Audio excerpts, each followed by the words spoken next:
제 말을 들은 분들은 모두 가족을 구했습니다. 안녕하세요. 45년간 뇌와 혈관의 생명선을 다뤄온 72세 신경외과 전문의 윤상호입니다. 제 손으로 뇌수술을 받고 새 생명을 얻은 환자가 수천 명이지만 안타깝게도 단 하나의 작은 습관 때문에 구하지 못했던 분들의 모습이 지금도 제 가슴을 아프게 합니다. 바로 어제도 응급실에서 만난 할머니 한 분이 계셨어요. 점심을 드시고 나서 평소처럼 당연하다고 생각했던 그 한 가지 행동 때문에 의식을 잃고 쓰러져 오셨거든요. 가족들이 우리 할머니가 그냥 밥만 드셨는데 왜 이런 일이? 하며 울부짖는 모습을 보니 제 마음이 정말 찢어질 것 같았습니다. 여러분, 정말 중요한 말씀을 드리겠습니다. 오늘 이 영상을 끝까지 보시면 식사 후 30분 동안 절대 하지 말아야 할 위험한 행동들을 정확히 알게 되실 거예요. 그리고 여러분의 남은 인생이 건강하고 행복하게 바뀔 수 있습니다. 하지만 이걸 모르고 계속 잘못된 습관을 반복하신다면 지금 이 순간에도 여러분의 뇌혈관은 조용히 위험 신호를 보내고 있을지도 모릅니다. 만약 오늘의 주제가 여러분께 도움이 된다고 생각하신다면 구독과 좋아요 버튼을 꼭 눌러주세요. 더 많은 분들이 이 소중한 정보를 알 수 있도록 도와주시는 거거든요. 단 20분 이 영상 하나만 집중해서 보시면 여러분과 여러분이 사랑하는 가족들의 건강한 미래가 완전히 달라질 수 있습니다. 45년 동안 뇌 전문의로 살아오면서 제가 가장 안타까워했던 일들, 그리고 여러분이 반드시 알아야 할 생명을 구하는 지식들을 오늘 모두 나눠 드리겠습니다. 여러분의 소중한 생명이 달린 이야기니까요. 자, 그럼 지금부터 식사 후 절대 하지 말아야 할 3가지 위험한 행동들을 하나씩 알아보겠습니다. 이 내용은 정말 중요하니까 놓치지 마세요. 혹시 여러분도 이런 행동들을 하고 계시지는 않은지 한번 생각해 보세요. 첫 번째, 식사 직후 운동하거나 무거운 것 들기입니다. 여러분도 이런 생각 해보신 적 있으시죠? 운동해야 소화도 잘 되고 건강에도 좋을 텐데 하고 말입니다. 사실 저도 젊었을 때는 그렇게 생각했거든요. 69세 송기철 할아버지도 그랬습니다. 건강을 위해 매일 점심 식사 후 헬스장에서 운동하는 것이 30년간의 습관이었거든요. 밥 먹고 바로 운동해야 살도 안 찌고 몸에 좋다고 늘 말씀하시던 분이었습니다. 그런데 어느 날 평소처럼 식사를 마치고 헬스장에서 덤벨을 들어 올리다가 갑자기 가슴을 움켜쥐며 쓰러지셨습니다. 심근경색이었습니다. 다행히 주변 사람들이 빨리 병원으로 데려가서 목숨은 건졌지만 심장 기능의 절반 정도를 영원히 잃고 말았습니다. 왜 이런 일이 생겼을까요? 우리가 밥을 먹으면 소화를 위해 혈액이 위장으로 집중됩니다. 그런데 이때 운동을 하면 근육도 혈액을 요구하게 되죠. 심장은 양쪽 모두에게 피를 보내려고 무리하게 되고 결국 견디지 못하고 문제가 생기는 겁니다. 실제로 의학 연구에 따르면 식후 30분 이내에 격한 운동은 심장질환 위험을 4배 이상 높인다고 합니다. 정말 무서운 일이죠. 그런데 여러분, 이것만이 끝이 아닙니다. 자, 이번에는 우리가 식사 후에 가장 하고 싶어하는 또 다른 행동에 대해 말씀드리겠습니다. 두 번째, 식사 직후 바로 누워서 쉬는 것입니다. 이건 정말 누구나 하고 싶어하는 행동이죠? 맛있게 밥 먹고 나면 이제 좀 눕고 싶다 이런 마음 드시잖아요. 저도 그런 마음 충분히 이해합니다.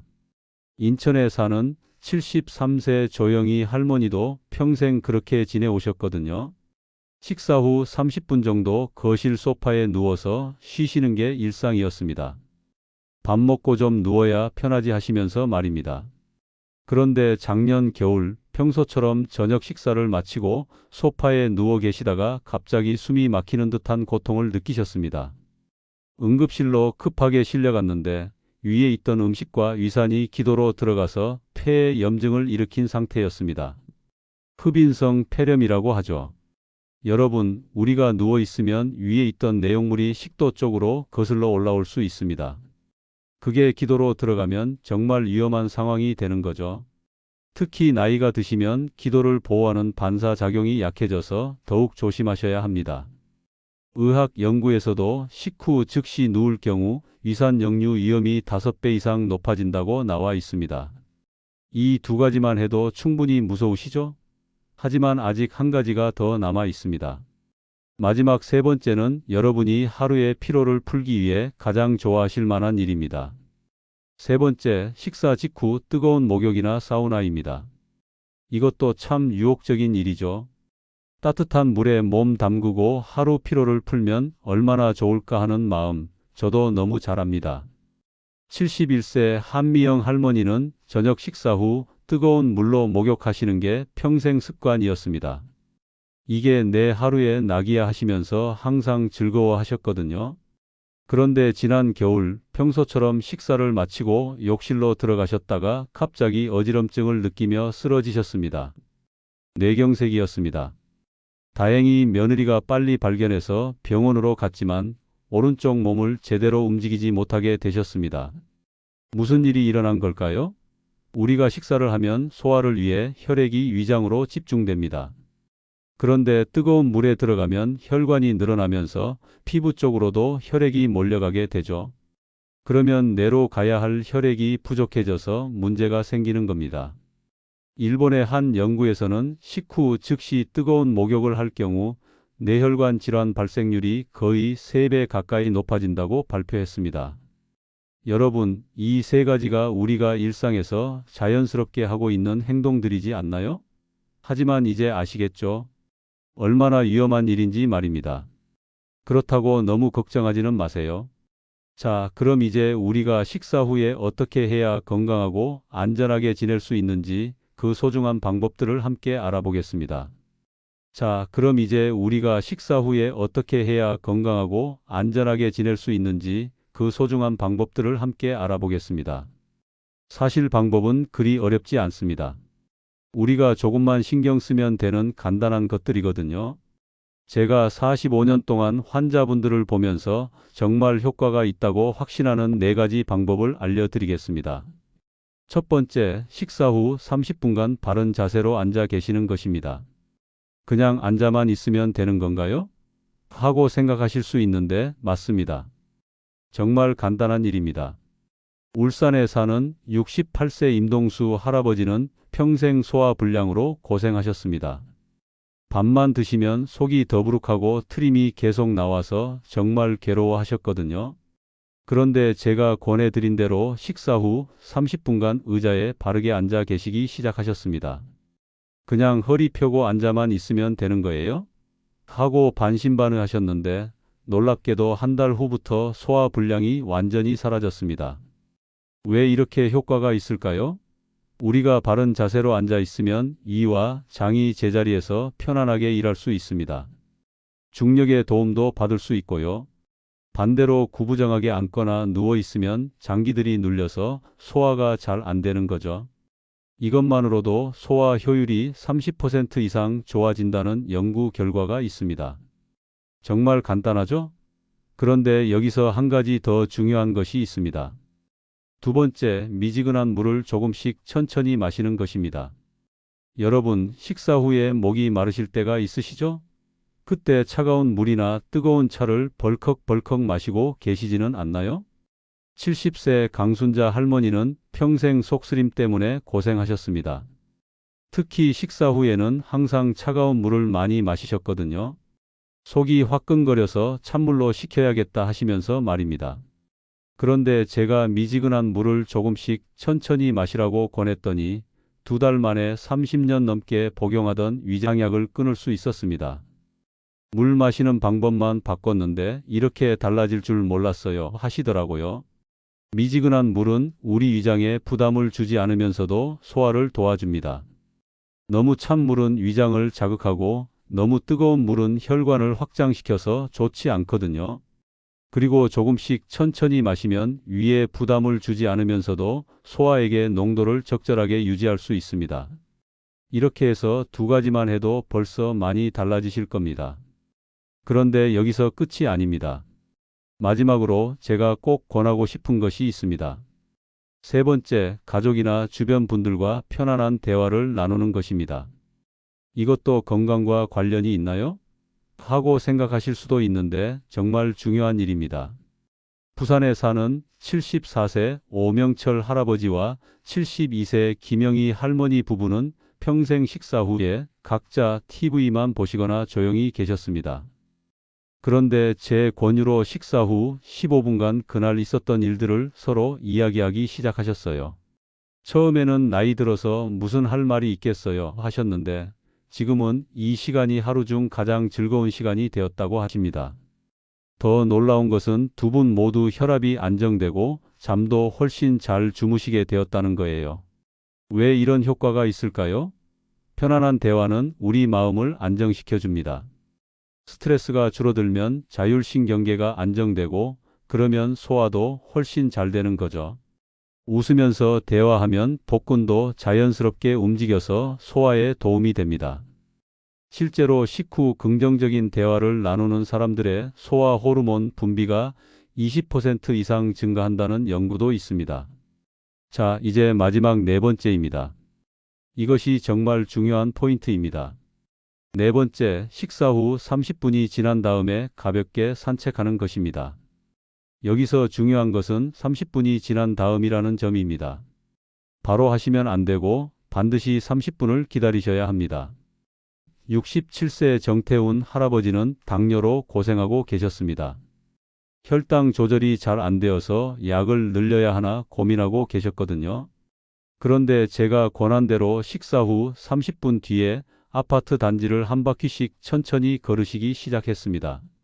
처음에는 이런 가벼운 운동으로 뭐가 달라지겠어요 하셨는데 3개월 후 혈당 수치가 놀랍도록 좋아졌습니다.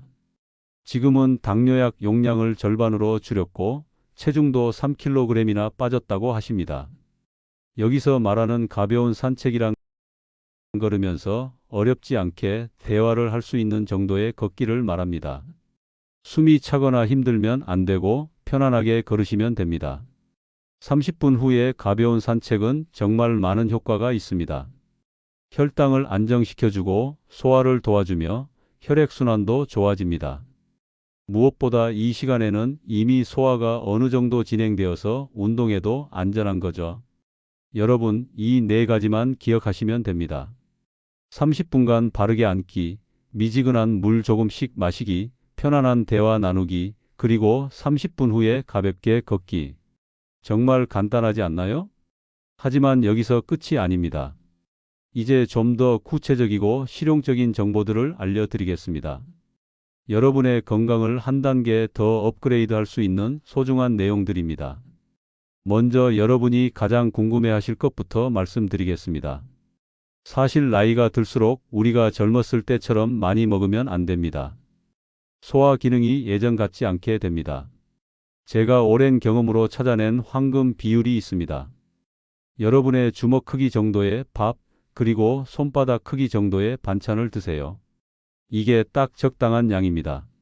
그리고 한 입 넣으실 때마다 젓가락을 내려놓으시고 최소 20번 이상은 씹어주세요.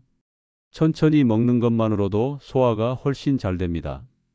배가 80% 정도 찼다 싶으시면 그만 드세요. 이것이 정말 중요합니다. 69세 배철호 할아버지는 평생 남자는 배불리 먹어야 힘이 난다고 생각하셨습니다. 그런데 식사 후마다 너무 졸리고 속이 더부룩해서 고생하셨거든요. 제가 권한대로 식사량을 줄이고 천천히 드시기 시작하신 후로는 이렇게 적게 먹어도 오히려 더 힘이 나네요 하시더라고요. 지금은 소화제도 끊으시고 훨씬 활기차게 지내고 계십니다. 그럼 어떤 음식들을 드시면 좋을까요? 여러분의 식탁에 꼭 있어야 할 것들을 알려드리겠습니다. 먼저 채소와 과일은 전체 식사의 절반 정도를 차지하시면 좋습니다. 특히 무, 배추, 브로콜리 같은 것들은 소화에 정말 도움이 됩니다. 단백질은 생선, 두부, 계란 정도로 적당히 드세요. 고기를 드실 때는 기름기가 적은 부위로 선택하시고요. 그리고 흰 쌀밥보다는 잡곡밥이 훨씬 좋습니다. 현미, 보리, 콩 등이 들어간 잡곡밥은 혈당도 천천히 올려주고 소화에도 부담을 덜 줍니다. 만약 식사 후에 속이 더부룩하거나 소화가 안 되신다면 생강차나 보리차를 드셔보세요. 71세 신혜자 할머니는 평생 소화불량으로 고생하셨는데 식후에 따뜻한 생강차 한 잔씩 드시기 시작한 후로는 완전히 달라지셨습니다. 이런 간단한 방법이 있었다니 하시면서 정말 좋아하시더라고요. 자, 그런데 여기서 정말 중요한 이야기를 하나 더 해드려야겠습니다. 만약 여러분이 혈압약이나 당뇨약을 드시고 계시다면 더욱 주의하셔야 합니다. 식사 후에는 혈액이 위장으로 몰리면서 약의 효과가 달라질 수 있습니다. 보통은 식사 30분 전에 드시거나 아니면 식사 2시간 후에 드시는 것이 좋습니다. 하지만 이건 개인차가 있으니까 반드시 담당 의사 선생님과 상의해서 정하시길 바랍니다. 또 하나 말씀드리고 싶은 것은 계절에 따라서도 조금씩 다르게 관리하셔야 한다는 겁니다. 여름에는 식사 후에 에어컨 바람을 직접 쐬지 마세요. 갑자기 체온이 떨어지면서 소화에 방해가 됩니다. 선풍기를 천장으로 향하게 해서 간접적으로 시원함을 느끼시거나 에어컨을 약하게 틀어두세요. 겨울에는 식사 후에 갑자기 추운 바깥으로 나가지 마세요. 따뜻한 실내에서 차가운 바깥으로 나가면 혈관이 급격히 수축되면서 혈압이 올라갈 수 있습니다. 외식을 하셨을 때는 더욱 조심하셔야 합니다. 외식 음식은 보통 집에서 드시는 것보다 기름지고 짜거든요.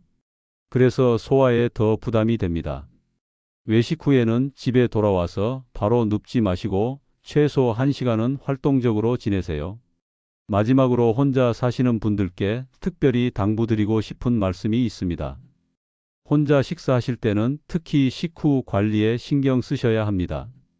만약 식사 후에 갑자기 아프거나 불편함을 느끼시면 바로 도움을 요청할 수 있도록 전화기를 가까이 두세요. 그리고 식사 후 최소 1시간은 누군가와 통화를 하시거나 교류를 가지시는 것이 좋습니다. 73세 홍영분 할머니는 혼자 사시지만 식사 후에는 항상 딸이나 이웃과 10분 정도 통화를 하는 습관이 있습니다. 작년에 식사 후 어지러움을 느끼셨을 때도 전화 통화 중이었던 덕분에 빨리 도움을 받을 수 있었다고 하시더라고요. 여러분, 이런 작은 관심과 주의만으로도 우리는 훨씬 더 건강하고 안전하게 지낼 수 있습니다. 그런데 여기서 한 가지 더 중요한 내용이 남아 있습니다. 만약 위급한 상황이 생겼을 때 어떻게 대처해야 하는지 그 소중한 방법을 알려드리겠습니다. 여러분, 혹시 뇌졸중의 전조 증상을 정확히 알고 계신가요? 뇌 전문의인 제가 가장 안타까워하는 것이 바로 이겁니다. 조기에만 발견할 수 있다면 충분히 치료할 수 있는데 그 신호를 놓쳐서 돌이킬 수 없는 상황이 되는 경우가 너무 많다는 거예요. 실제로 뇌졸중은 증상이 시작된 후 3시간에서 4시간 안에 치료하면 완전히 회복될 수 있습니다. 이 시간을 골든타임이라고 하죠. 하지만 이 시간을 놓치면 영구적인 장애가 남거나 생명을 잃을 수도 있습니다. 제가 여러분께 꼭 기억해 두시라고 말씀드리고 싶은 간단한 테스트가 있습니다. 영어로 STR 테스트라고 하는데요. S는 스마일, 웃어보라는 뜻입니다. 상대방에게 활짝 웃어보라고 하세요. 만약 한쪽 입꼬리가 처지거나 얼굴이 비대칭으로 웃어진다면 위험 신호입니다. T는 토크, 말해보라는 뜻입니다. 오늘 날씨가 참 좋습니다 라든지 간단한 문장을 따라 말해보라고 하세요. 말이 어눌하거나 발음이 이상하다면 문제가 있는 겁니다. R은 라이즈, 팔을 올려보라는 뜻입니다. 양쪽 팔을 동시에 10초간 위로 올려보라고 하세요. 한쪽 팔이 떨어지거나 힘이 없다면 뇌졸중의 신호일 수 있습니다. 여기에 하나 더 추가로 혀를 내밀어 보라고 하세요. 혀가 한쪽으로 굽거나 떨린다면 이것도 뇌졸중의 전조 증상입니다. 이 중에서 하나라도 이상하다면 즉시 119에 신고하고 뇌졸중 의심 환자라고 정확히 말씀하세요. 이런 간단한 테스트로 생명을 구할 수 있습니다. 실제로 몇 년 전에 유명한 배우 강수연 씨도 파티장에서 잠깐 비틀거리셨을 때 주변 사람들이 이런 테스트를 해보았다면 지금도 우리 곁에 계실 수 있었을 겁니다. 그 외에도 이런 증상들을 절대 가볍게 여기지 마세요. 갑자기 심한 어지럼증이 오면서 토하고 싶은 증상, 사물이 둘로 보이는 폭시 증상, 팔다리에 힘이 갑자기 빠지거나 감각이 무뎌지는 증상, 그리고 갑자기 말이 어눌해지는 증상. 이런 것들은 모두 뇌졸중의 전조 증상일 수 있습니다. 특히 식사 후에 이런 증상이 나타나면 더욱 의심해 보셔야 합니다. 아까 말씀드린 대로 식후에는 뇌혈관에 부담이 가기 쉬운 시간이거든요. 만약 여러분 주변에서 이런 상황을 목격하신다면 당황하지 마시고 차근차근 대처하세요. 먼저 환자를 안전한 곳으로 옮기고 가능하면 머리를 약간 높게 해주세요. 그리고 목 주변의 옷을 느슨하게 풀어서 숨쉬기 편하게 해주시고요. 절대 물이나 약을 먹이지 마세요. 의식이 흐릿한 상태에서는 기도로 들어갈 수 있거든요. 그리고 119에 신고할 때는 정확한 증상과 발생 시간을 알려주세요. 언제부터 이런 증상이 시작되었는지가 정말 중요한 정보입니다. 여러분, 이런 지식 하나가 여러분의 가족과 이웃의 생명을 구할 수 있습니다. 꼭 기억해 두시고 주변 분들에게도 알려주세요.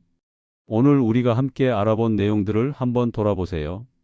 식사 후 30분, 이 시간이 왜 죽음의 골든타임인지 이제 정확히 아시겠죠? 소화를 위해 혈액이 위장으로 몰리면서 뇌와 심장이 위험해지는 시간이라는 것을 말입니다. 그래서 우리가 절대 하지 말아야 할 세 가지가 있었습니다.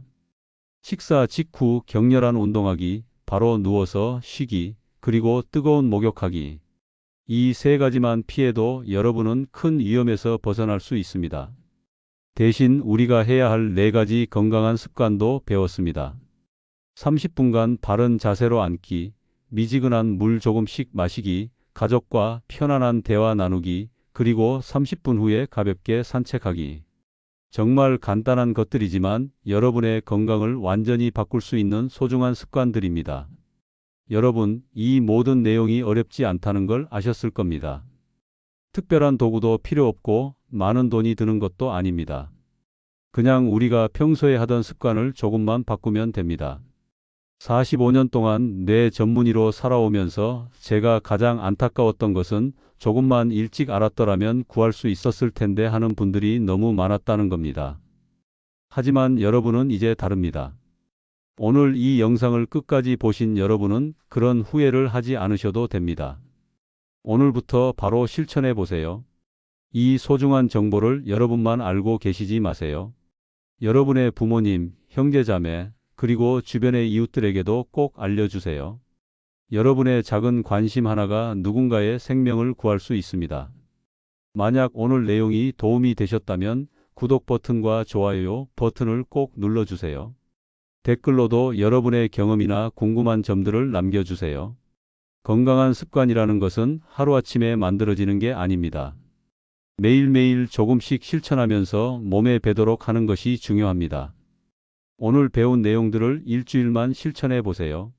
그러면 여러분 스스로도 놀라실 정도로 몸이 가벼워지고 소화가 편해지는 것을 느끼실 겁니다.